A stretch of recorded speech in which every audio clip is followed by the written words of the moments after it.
कागदाचा अगदी प्रपोर्शनेट असा माणसाचा सांगाडा बनवूया। यासाठी आपल्याला लागेल एक A4 पेपर, पेन्सिल, कात्री, कटर आणि डिंक। A4 चा कागद सुरुवातीला दुमडून त्याचे 2 भाग करा आणि असंच दुमडून आणि कापून A4 च्या आकाराचे 8 समान भाग करा। त्यातला एक कागदाचा तुकडा घ्या आणि सुरुवातीला आपण कवटीचं हाड करूया। यासाठी कागद निम्म्याने दुमडा आणि पेन्सिलने कवटीचा हाडाचा आकार काढा। त्याच्यावर डोळे, नाक आणि तोंड याच्यासाठी खाचा बनवा। काढलेला आकार जर कापून घेतला आपण आणि कागद उघडला तर कवटीचं हाड तयार झालं। दुसरा एक कागदाचा तुकडा घ्या आणि ह्याचा आपण बरगडी बनवूया। यासाठी त्याचे 4 समान दुमडून भाग करा। एक लाईन दाखवल्याप्रमाणे काढा। बरगड्यांसाठी थोड्याशा खाचा कापा आणि एक आड एक असा कागदाचे तुकडे कापून टाका। कागद उघडल्यावर आपल्याला बरगडीचं हाड किंवा रिब केज तयार झालेलं दिसेल। आता दुसरा एक कागदाचा तुकडा घ्या। ह्याचे आपण हाताची हाडं बनवणार आहोत। यासाठी सुरुवातीला परत कागद 4 वेळा दुमडून घ्या। कटरनी जर आपण कापलं तर हाताची वरची हाडं म्हणजे ह्युमरस तयार झालेली असतील। आता उरलेला जो कागद आहे त्याची आपण अल्ना आणि रेडियस अशी 2 हाडं बनवणार आहेत। यासाठी कागद निम्म्याने दुमडून त्याच्यामध्ये खाच पाडा आणि दोन्ही हाडं वेगळी जर केलीत तर हाताची वरची हाडं तयार झालेली आपल्याला दिसतील।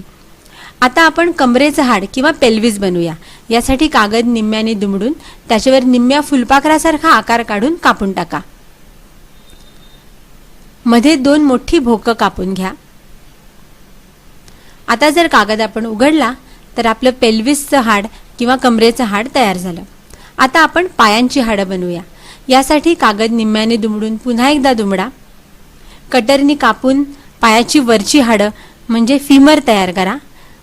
जो उरलेला कागद आहे तो निम्म्याने दुमडून त्याच्यात एक खाच पाडून टिबिया आणि फिब्युला ही जोड हाडं तयार करा।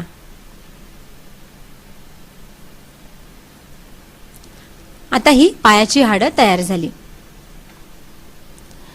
आता आपण पावलं बनवूया। यासाठी कागद निम्म्याने दुमडून त्यांच्यावर पावलांचा आकार काढून घ्या। कापल्यावर पावलांची हाडं तयार झाली।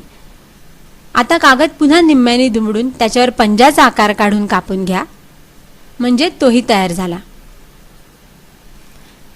आता सुरुवातीला हात आणि पाय एकमेकांना जोडून घेऊया। त्यासाठी आधी डिंक लावून घ्या आणि वरची हाडं खालच्या हाडांना जोडून खाली पावलंही जोडून घ्या। हे तयार झाले पाय आणि असेच हातही तयार करून घ्या। आता पाठीच्या कण्यासाठी एक लांब कागदाची पट्टी घ्या। सुरुवातीला डिंकांनी त्याच्यावर कवटी लावून घ्या, मग रिबकेज किंवा बरगडी लावा।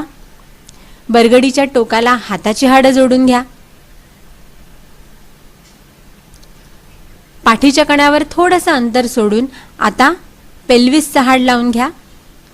नंतर पायाची हाडंही लावून घ्या आणि मग कण्याचा जो उरलेला शेपटीकडचा भाग आहे तो कापून टाका। आपला सुरेख प्रपोर्शनेट असा सांगाडा तयार झाला। आता हा सांगाडा कुठच्या धर्माच्या माणसाचा आहे हे आपल्याला सांगता येईल का?